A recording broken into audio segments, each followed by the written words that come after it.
Quick, someone call the cops. Sorry, that was a quick joke. We're not talking about the police. We're talking about communities of practice, or COPs. Communities of practice are becoming increasingly essential, both in business and in people's private lives. Many successful organizations, including numerous Fortune 500 companies, are leveraging communities of practice to foster learning and knowledge sharing among their employees. These communities offer a structured way for individuals with similar professional interests to collaborate and grow together. But what exactly is a community of practice, and how can your organization benefit from them? Hi, I'm Sam. Welcome to MentorcliQ's ERG Toolkit, where we focus on quick, impactful tips that help you launch, engage, grow, and measure the success of your employee resource groups.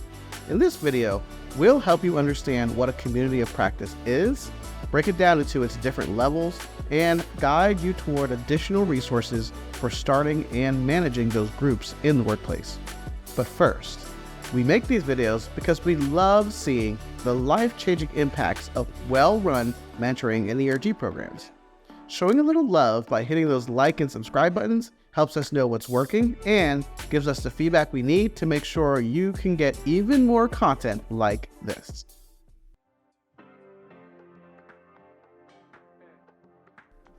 Let's get the basics out of the way. What is a community of practice?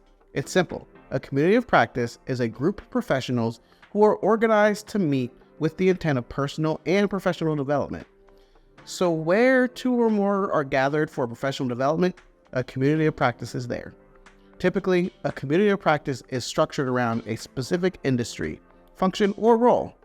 However, a community of practice can be much broader than that and can encompass different affinities as well.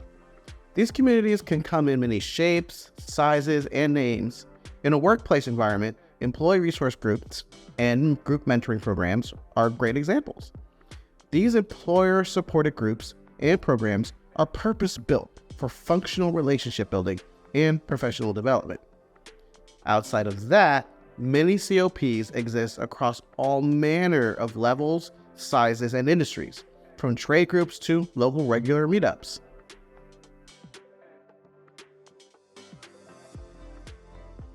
Here's something about communities of practice you might not know. They provide a structured way to share knowledge, foster innovation, and drive professional development within your organization. In any professional group dynamic, such as a workplace or affinity group, communities of practice help facilitate organic knowledge sharing relationships.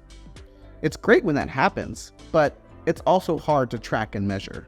Executive leaders are increasingly recognizing the values of COPs for their significant impact on engagement, retention, and productivity. In fact, many companies are increasing their budgets to support the development and expansion of COPs. These budget increases ensure that communities of practice are not only more functional, but also more capable of impacting key business objectives. Leveraging these groups for professional development is a key strategy for achieving this. To stay ahead, you should start laying the foundation for formalizing and structuring your communities of practice. Now, let's shift from definition to practice so you can understand how to create a community of practice.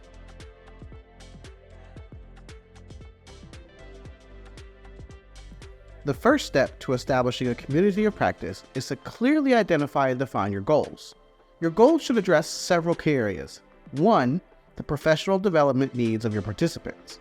2, the specific knowledge and skills you aim to share and develop. 3, the overall impact you want your COP to have on your organization. 4, the potential cross-functional collaboration opportunities within your COP. Understanding these goals will help you create a focused and effective COP. By aligning your community with the strategic objectives of your organization, you can ensure that it delivers meaningful value. It's also a great way to enhance your company culture.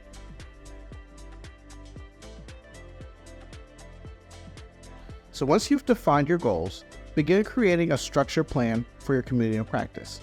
For example, if a significant number of your participants are looking to develop new skills, you can design your COP activities to support skill development. This might include regular meetings and workshops, focus on specific skills, mentoring relationships within the COP, or collaborative projects that allow participants to apply and share their knowledge. The most important part of this process is to ensure that you have a way to measure the outcomes of your COP activities. Software solutions can be incredibly useful for tracking participation, engagement, and the impact of your COP. MentorcliQ has found that well-structured COPs can significantly enhance employee engagement and retention. By combining COPs with a software-based approach, you can scale them across your organization and make them measurable.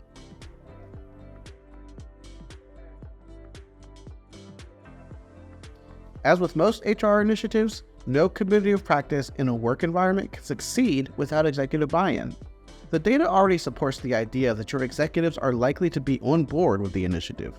However, you'll still need to prepare thoroughly to convince them that it's the right move. Here's a quick video from our MentorCom Spotlight series showcasing how a Fortune 500 company built executive buy-in for their COP initiatives. It's really simple.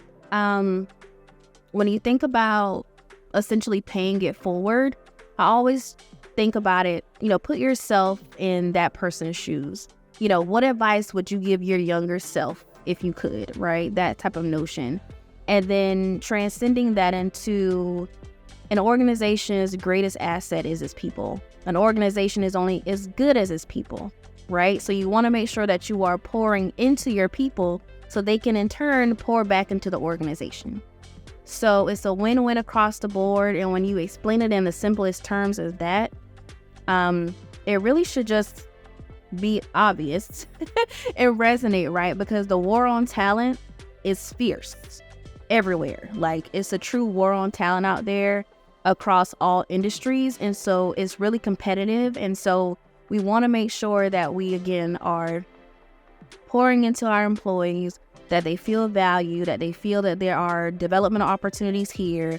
We're making a true investment in our people because we believe in them and their values and their skill set. We want to have them here.